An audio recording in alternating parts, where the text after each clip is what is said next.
ಪ್ರಭು ಯೇಸುವಿನಲ್ಲಿ ಅನುಗ್ರಹಿತರಾದ ಪ್ರಿಯರೇ, daily blessing ಶುಶ್ರೂಷೆಗೆ ನಿಮ್ಮನ್ನು ಸ್ವಾಗತಿಸುತ್ತೇನೆ. ಇಂದು ನಾವು ಆಲಿಸುವ ದೇವರ ವಾಕ್ಯ ನಮಗೆ ಅನುಗ್ರಹವಾಗಲಿ, ಎಲ್ಲಾ ರೀತಿಯಲ್ಲಿ ಅನುಗ್ರಹ ಇರುವ ಹಾಗೂ ಅನುಗ್ರಹಗಳು ಜೀವನಕ್ಕೆ ಬರುವ ತಿಂಗಳಾಗಲಿ ಎಂದು ಪ್ರಾರ್ಥಿಸುತ್ತೇನೆ. ಒಂದು ಸಮಯ ನೋವಿನಲ್ಲಿ, ಸಂಕಟದಲ್ಲಿ ಸಾಗುವವರು ಇರಬಹುದು. ನಮ್ಮ ನಿರೀಕ್ಷೆಗಳು ಎಲ್ಲ ಮುಗಿದು ಹೋಯಿತು, ಇನ್ನು ಹೇಗೆ ಮುಂದೆ ಸಾಗುವುದು ತಿಳಿಯುತ್ತಿಲ್ಲ. ಹೀಗೆ ಅನೇಕ ಚಿಂತೆಗಳು ಇರಬಹುದು. ದೇವರೇ, ಈ ಆತ್ಮೀಯರ ಈ ಅವಸ್ಥೆಯನ್ನು ನಿಮ್ಮ ಕರಗಳಿಗೆ ಸಮರ್ಪಿಸಿ ಪ್ರಾರ್ಥಿಸುತ್ತೇನೆ. ಈ ತಿಂಗಳು ನಮ್ಮ ಸಮಸ್ಯೆಗಳಿಗೆ ಬಿಡುಗಡೆ ಲಭಿಸುವ ತಿಂಗಳಾಗಲಿ ಎಂದು ಪ್ರಾರ್ಥಿಸೋಣ. ಸಂತೋಷದಿಂದ ದೇವರ ವಾಕ್ಯವನ್ನು ಆಲಿಸೋಣ. ಇಂದಿನ ದೇವರ ವಾಕ್ಯ ಕೀರ್ತನೆಗಳು 34ನೇ ಅಧ್ಯಾಯ 19ನೇ ವಾಕ್ಯ. ಸಜ್ಜನರಿಗೊದಗುವ ಸಂಕಟಗಳು ವಿಪರೀತ, ಪ್ರಭುವೆಲ್ಲವನ್ನು ನಿವಾರಿಸುವುದು ನಿಶ್ಚಿತ.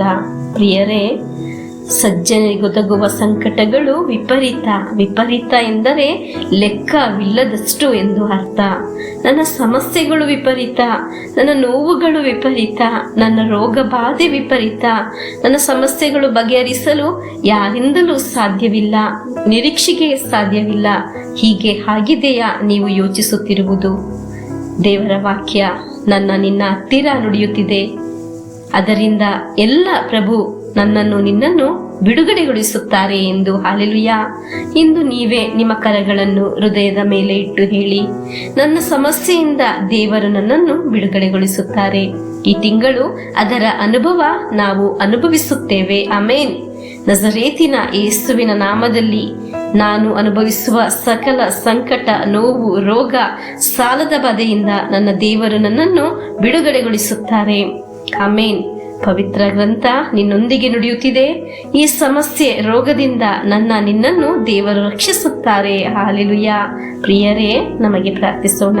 ಪ್ರಭುವೇ, ಈ ಡೈಲಿ ಬ್ಲೆಸ್ಸಿಂಗ್ ಅಲ್ಲಿ ಭಾಗವಹಿಸುವವರನ್ನು, ವಾಕ್ಯವನ್ನು ವಿಶ್ವಾಸದಿಂದ ಸ್ವೀಕರಿಸುವವರನ್ನು ನಿಮ್ಮ ಕರಗಳಿಗೆ ಸಮರ್ಪಿಸುತ್ತೇನೆ.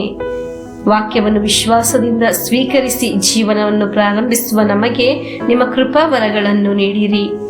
ನಮ್ಮ ಜೀವನದಲ್ಲಿ ದೊಡ್ಡ ಒಂದು ಅನುಗ್ರಹ ಬಂದು ಸೇರುವ ಅನುಭವ ನಮಗುಂಟಾಗಲಿ. ನನಗೆ ಮಾತ್ರವಲ್ಲ, ನನಗೆ ಸಂಬಂಧಪಟ್ಟ ಎಲ್ಲರಿಗೂ ವಾಕ್ಯವನ್ನು ಸ್ವೀಕರಿಸುವ ಕೃಪಾವರವನ್ನು ನೀಡಿರಿ. ದೇವರ ವಾಕ್ಯದ ಶಕ್ತಿಯಿಂದ ಅನುಭವಿಸುವ ಬಿಡುಗಡೆಯನ್ನು ಅನುಭವಿಸಲು ಸಾಧ್ಯವಾಗಲಿ ಎಂದು ಪ್ರಾರ್ಥಿಸಿ, ಪ್ರಭುವಿನ ನಾಮವನ್ನು ಮಹಿಮೆ ಪಡಿಸಲು ಪವಿತ್ರಾತ್ಮರು ಅನುಗ್ರಹಿಸಲಿ ಎಂದು ಪ್ರಾರ್ಥಿಸೋಣ. ಇಂದು ಆಲಿಸಿದ ದೇವರ ವಾಕ್ಯವನ್ನು ವಿಶ್ವಾಸದಿಂದ ಸ್ವೀಕರಿಸೋಣ. ಪ್ರಭು ಯೇಸುವಿನ ಆಶೀರ್ವಾದವನ್ನು ಸ್ವೀಕರಿಸೋಣ. ಆಮೇನ್. ನಮ್ಮ ಪ್ರಭು ಯೇಸು ಕ್ರಿಸ್ತರ ವರಪ್ರಸಾದವು, ದೇವರ ಪ್ರೀತಿಯು, ಪವಿತ್ರಾತ್ಮರ ಅನ್ಯೋನ್ಯತೆಯು ನಮ್ಮೊಡನೆ ಇರಲಿ. ರೋಗಗಳಿಂದ, ಅಪಘಾತದಿಂದ, ದುರ್ಮರಣದಿಂದ, ಅಗಾಲಿದ ಮರಣದಿಂದ, ಅಸೂಯೆಯಿಂದ, ಮೋಸೆ ವಂದನೆ ಇರಿಂದೆಲ್ಲ ದೇವರು ನಮ್ಮನ್ನು ಸಂರಕ್ಷಿಸಲಿ. ಹಾಲೆಲೂಯಾ. ಆಮೇನ್.